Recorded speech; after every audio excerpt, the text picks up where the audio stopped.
أعوذ بالله من الشيطان الرجيم.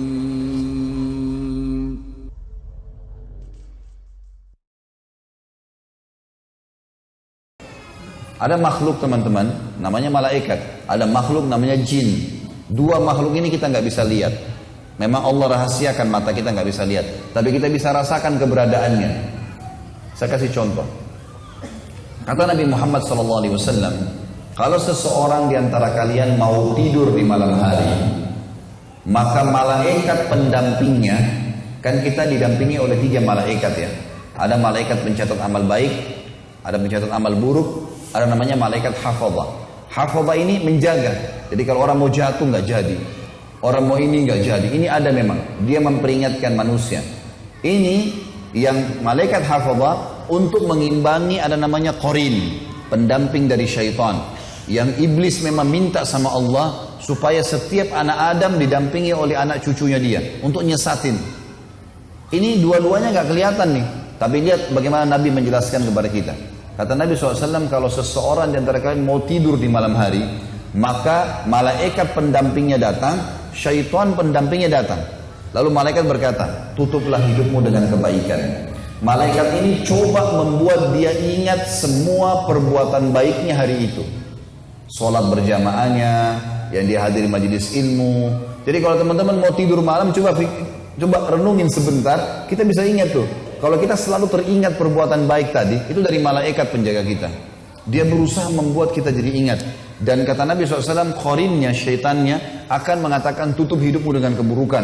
Diingatkan dosa-dosanya. Yang dia berzina, yang dia dusta, yang dia menipu tadi. Nanti tinggal manusia ini milih yang mana. Besok ini dia mau buat programnya si malaikat atau programnya si syaitan. Contoh yang lain. Teman-teman kalau lagi lewat di dekat masjid azan, dengar suara azan. Ada bisikan dalam hati, sholat. Bisikan ini dari malaikat. Ada orang miskin, bantu. Kesian lihat orang yang jatuh misalnya. Maka ini semuanya teman-teman sekalian adalah bisikan dari malaikat itu. Kalau ada lawan jenis atau ada apalah pelanggaran-pelanggaran agama, kemudian ada bisikan dalam hati. Tuh lihat, itu begini, itu begitu. Itu dari syaitan. Semua perbuatan yang melanggar dari syaitan, semua perbuatan baik dari malaikat. Allah Subhanahu wa taala memang membuat seperti itu. Dan salah satu rukun iman kita imani ada malaikat itu yang sedang mengawasi kita. Sampai kata Nabi SAW, malulah kalian dengan malaikat yang tidak pernah berpisah dengan kalian. Kecuali kalian sedang di WC, maaf, semoga Allah muliakan anda semua. Soalnya kalian di WC atau kalian sedang berhubungan biologis, baru malaikatnya berpisah. Kalau enggak selalu ada. Disuruh malu dengan malaikat itu. Kata Nabi SAW, malaikat terganggu dengan yang mengganggu manusia. Bau busuk, kita disuruh bersiwak sebelum sholat. Supaya orang sebelah nggak terganggu. Kita juga kalau mengatakan Assalamualaikum warahmatullahi di sholat, kita memberikan salam pada malaikat kanan. Sebelah kiri juga begitu. Supaya jangan bau mulutnya. Ada malaikat itu. Allah bilang dalam ayat ini diceritakan tentang masalah mereka. Di ayat 1-nya. Ayat 2-nya kata Allah, "Ma yaftahillahu lin-nasi min rahmatin fala mumsika laha wa ma yumsik fala mursila lahu min ba'dihi wa huwal azizul hakim." Apapun yang telah Allah berikan kepada manusia dalam bentuk rahmat, misal kayak gini kita bisa hirup oksigen. Bapak Ibu sekarang hirup oksigen gratis, nyaman saja, masuk keluar. Saking mudahnya kita hirup oksigen, rezeki dari Allah ini. Saking mudahnya sampai kita kayak tidak tahu nilainya. Padahal kalau orang sesak napas, berapa harga tabung gas tuh? Tabung oksigen di rumah sakit. Gratis. Hujan mungkin kita mengeluh dengan hujan. Padahal hujan itu proses bagaimana secara alami menguapnya di musim panas air. Di mana teman-teman, air kencing yang Anda keluarkan selama ini. Air cuci baju, air cuci piring. Satu manusia dalam satu hari bisa ngeluarin berapa liter kencing? Banyak. Kemana semua miliaran manusia? Belum hewan-hewan. Kotor kan? Kalau nggak dibersihkan jadi kotor bumi ini.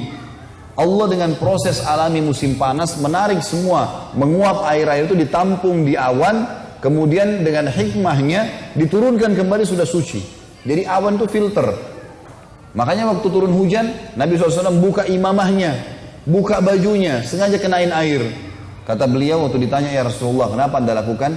ini rahmat, air ini baru turun dari rahmat Tuhannya. Itu bahasa wahyu. Kalau bahasa kita sekarang udah suci lagi nih, pakai tuh. Jadi sebenarnya kalau musim hujan, anak-anak mandi hujan itu boleh dalam Islam, jangan dilarang. Kalau katakan anak saya sakit kena air hujan ini, dari mana ada buktinya? Gak ada bukti. Nabi SAW sengaja basahin kepalanya malah dan mengatakan ini rahmat Allah baru turun dari langit, gitu kan? Itu hukum agama kita. Kata Allah, kalau Allah anugerahkan kepada manusia berupa rahmat, tidak ada seorang pun yang bisa menahannya. Dan kalau apa saja yang ditahan oleh Allah, Allah nggak kasih, tidak akan ada seorang pun yang sanggup melepaskannya. Tidak ada orang yang bisa memberikan. Allah nggak mau turun hujan, nggak bakal turun hujan, nggak bisa. Allah tahan, udah nggak bisa. Allah buat kita nggak bisa nafas sudah mati. Allah pelintir satu urat saraf kita, tanda kutip di sini, maka sudah encok 2 minggu, 1 bulan. Mudah sekali kalau Allah mau susahin makhluknya, gitu kan? Tapi dengan luar biasa rahmatnya datang kepada kita. Maka kata Allah, dan dialah yang maha perkasa lagi maha bijaksana.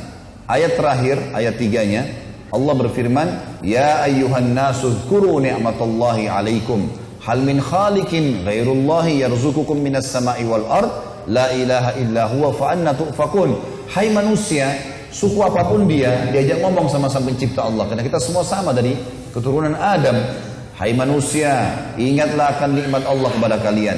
Adakah pencipta selain Allah yang dapat memberikan rezeki kepada kalian dari langit dan bumi?